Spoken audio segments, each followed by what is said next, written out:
नमस्कार विद्यार्थी मित्रों, आप सबका फिर से एक बार स्वागत है मेरी YouTube चैनल पर, जिसका नाम है प्रभु स्टडी YouTube चैनल। विद्यार्थी मित्रों, आज हम इस वीडियो के माध्यम से एक नए चैप्टर यानी कि काव्य नंबर 5 दोहे, इस चैप्टर के स्वाध्याय के बारे में हम चर्चा करेंगे। तो चलो चलते हैं स्वाध्याय की ओर।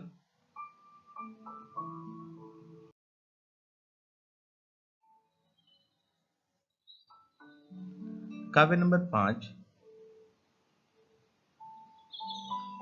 दोहे। इसी काव्य में आज हम शब्दार्थ देखेंगे, अभ्यास के प्रश्नों की चर्चा करेंगे और स्वाध्याय के प्रश्नों की भी चर्चा करेंगे।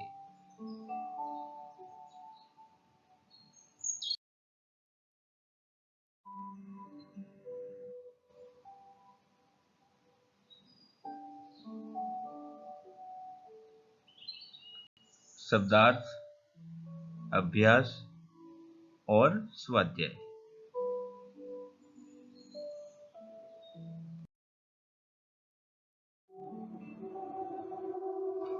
अब देखते हैं शब्दार्थ।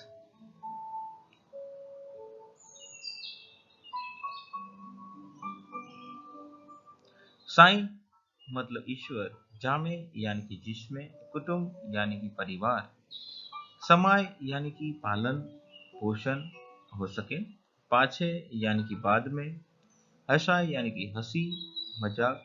खैर शब्द का अर्थ है कुशलता, बैर यानी कि दुश्मनी या शत्रुता। आवत शब्द का अर्थ है आने पर, हिय शब्द का अर्थ है हृदय, हर्षे यानी कि प्रसन्न होता है, नैन यानी कि नयन आंख, स्नेह शब्द का अर्थ है प्रेम, तहाँ यानी कि वहां, कंचन यानी कि सोना, मेघ यानी कि मेघ, उद्यम यानी कि परिश्रम, कहो यानी कि कहिए, पावे यानी कि पाता है, ज्यो यानी कि जैसे, पौन यानी कि हवा या पवन।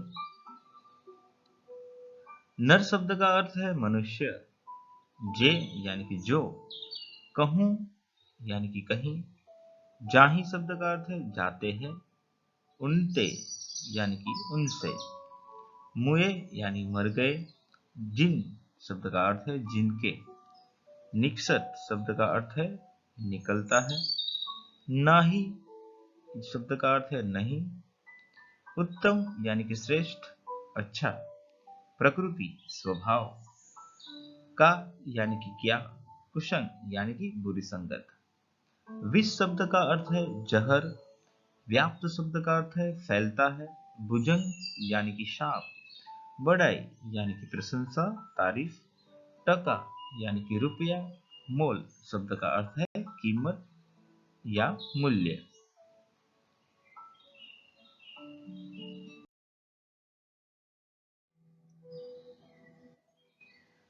अब देखते हैं अभ्यास के प्रश्नों की ओर। प्रश्न नंबर 2, निम्नलिखित शब्दों का अर्थ बताकर उनका वाक्य में प्रयोग कीजिए। उद्यम शब्द का अर्थ है परिश्रम, और इस वाक्य में हम उपयोग करें तो उद्यम से ही प्रगति का मार्ग खुलता है, इस प्रकार वाक्य बनेगा। अगला शब्द है प्रकृति यानी कि स्वभाव, इंग्लिश में हम उसे कहते हैं नेचर। वाक्य में प्रयोग करें तो मनुष्य की प्रकृति चंचल है। आगे का शब्द है खैर यानी कि कुशल। वाक्य कुछ इस प्रकार है, भगवान सबकी खैर करता है। अगला शब्द है कुशल यानी कि बुरी संगत। वाक्य में प्रयोग करें तो बुरे लोगों से कुसंग हो ही जाता है।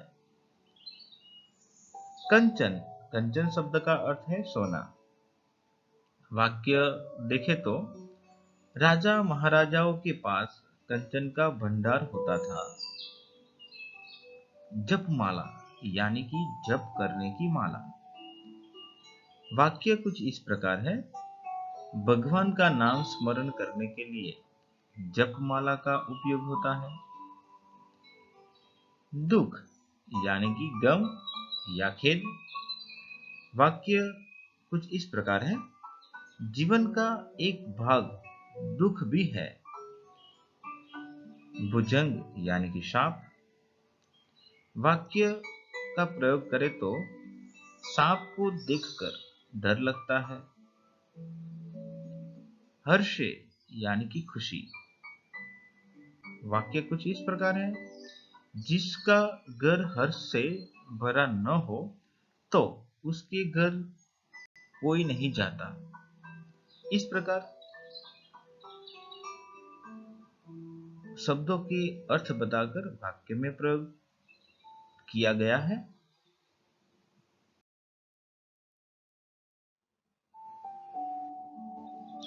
प्रश्न नंबर 3। प्रश्नों के उत्तर लिखिए। उनमें पहला प्रश्न है, यदि भगवान आपको कुछ मांगने को कहे तो आप क्या मांगना चाहेंगे? जवाब है, यदि भगवान मुझे कुछ मांगने के लिए कहे तो मैं उनसे कहूंगा, प्रभु मेरी बुद्धि इतनी तीव्र हो जाए कि कठिन विषय भी मुझे सरल लगे। आपकी कृपा से स्वस्थ शरीर और ऐसी तीक्ष्ण बुद्धि पाकर मैं व्यापार के क्षेत्र में अच्छा यश पाऊं और अपने माता पिता तथा अन्य स्वजनों को किसी तरह का दुख न पहुंचने दूं। इतना ही नहीं, मैं समाज की सेवा करने में भी समर्थ बन सकूं और अपने देश को भी कुछ लाभ पहुंचा सकूं।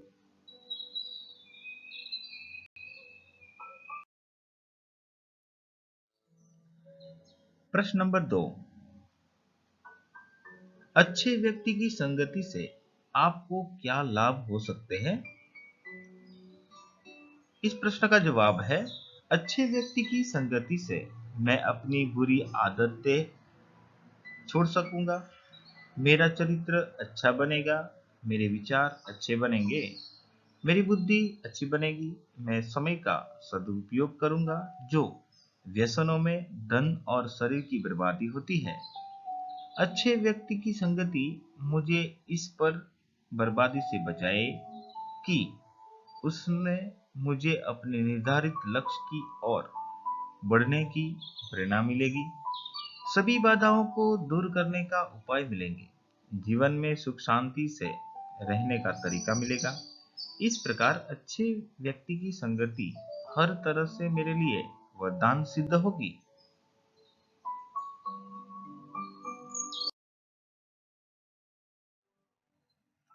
प्रश्न नंबर 3। लोग धर्म के नाम पर कौन कौन से आडंबर करते हैं? इस प्रश्न का जवाब है, लोग धर्म के नाम पर दाढ़ी बढ़ाते हैं, सिर पर जटाजूट रखते हैं, तरह तरह की मान्यताएं रखते हैं। धर्म के नाम पर कहीं कहीं पशुओं की बलि भी दी जाती है।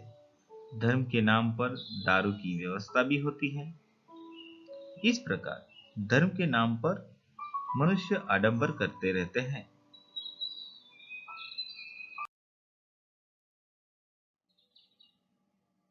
अगला प्रश्न है प्रश्न नंबर 4। लोग किन किन कारणों से भीख मांगते हैं? जवाब है, कुछ लोग जीविका का कोई साधन न होने पर मजबूर होकर भीख मांगते हैं। कारण नंबर 2, कुछ लोग भूकंप, बाढ़ आदि प्राकृतिक प्रकोप में सब कुछ नष्ट हो जाने पर भीख मांगने लगते हैं। कारण नंबर 3, कुछ लोग अपाहिज हो जाने पर पेट भरने के लिए भी भीख मांगने लगते हैं। कारण नंबर 4, गुंडे बदमाश लोग बच्चों का अपहरण कर उन्हें अपाहिज बना देते हैं। तब वह बच्चे उन दुष्टों के लिए भीख मांगते हैं। अगला कारण है, कुछ कामचोर और बेशर्म लोग मेहनत करने से बचने के लिए भीख को ही अपना व्यवसाय बना लेते हैं। तो इस प्रकार भीख मांगने के कारण हो सकते हैं।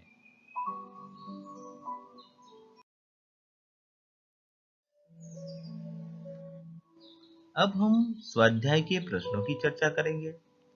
उसमें पहला प्रश्न है, प्रश्नों के उत्तर लिखिए। उसी में पहला प्रश्न है, कबीर साईं से कितना मांगते हैं? जवाब है, कबीर संग्रह करना उचित नहीं समझते। वह भगवान से उतना ही अन्न और धन मांगते हैं जितना उनके परिवार के निर्वाह के लिए आवश्यक है। उनके परिवार में कोई भूखा न रहे और दरवाजे पर आया हुआ कोई साधु फकीर भी भूखा ना जाए। कबीर इससे अधिक पाने की इच्छा नहीं करते।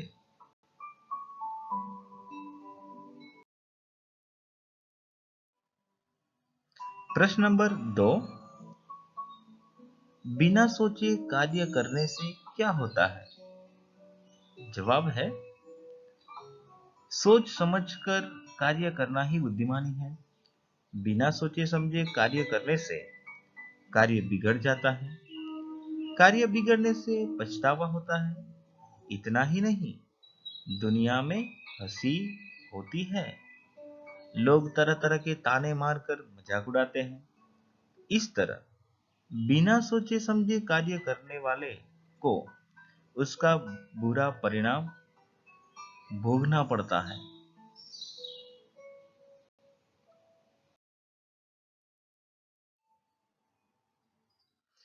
प्रश्न नंबर 3, चंदन और भुजंग के उदाहरण द्वारा रहीम क्या कहते हैं? जवाब है, रहीम मानते हैं कि उत्तम स्वभाव वाला व्यक्ति बुरे लोगों के साथ रहे तो भी उनसे प्रभावित नहीं होता।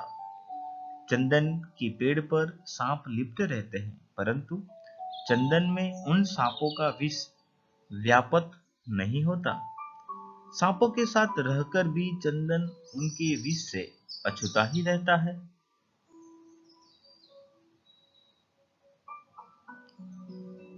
इस प्रकार चंदन और भुजंग के उदाहरण द्वारा रहीम कहते हैं कि अगर व्यक्ति उत्तम कोटि का है तो वो संसार में रहकर यहाँ की बुराइयों से अलिप्त रहता है।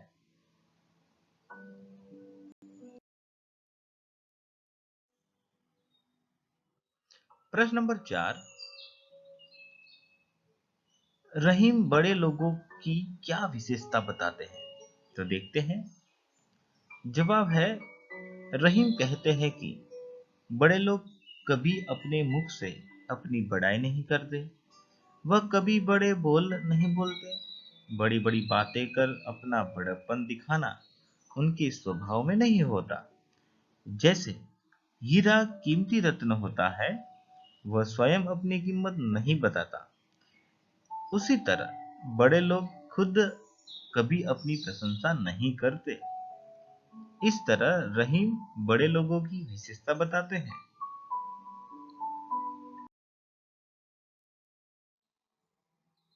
प्रश्न नंबर 5, तुलसीदास किसके घर नहीं जाना चाहते? जवाब है, तुलसीदास अपनेपन की भावना को बहुत महत्व देते हैं। वह कहते हैं कि जिस घर के लोग हमें आया हुआ देखकर हर्ष का अनुभव न करें, हमें देखकर जिनकी आंखों में स्नेह की चमक ना पैदा हो, उस घर में भले ही सोना बरसता हो, फिर भी वे वहां जाना नहीं चाहते।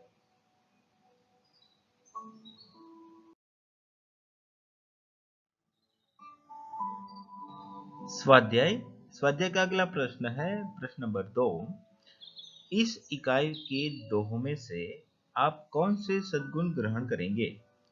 जवाब कुछ इस प्रकार है।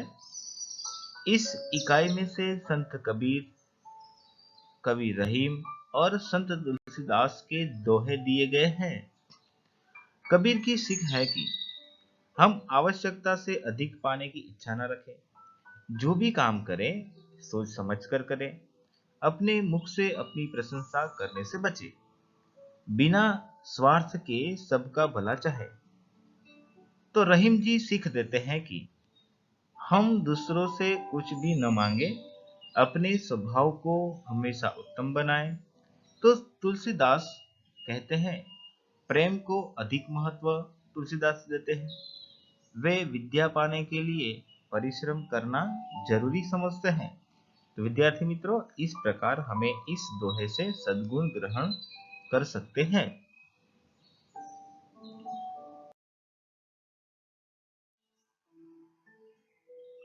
स्वाध्याय स्वाध्याय का अगला प्रश्न है, प्रश्न नंबर 3। निम्नलिखित जवाब मिले ऐसी पहेलियों का निर्माण कीजिए। उसमें पहला शब्द है तोता, दूसरा शब्द है पतंग और तीसरा शब्द है चिड़िया। विद्यार्थी मित्रों, ये आपको होमवर्क में करना है, यानी कि पहेलियां आपको खुद ही बनानी है। तो ये होमवर्क में रहा प्रश्न।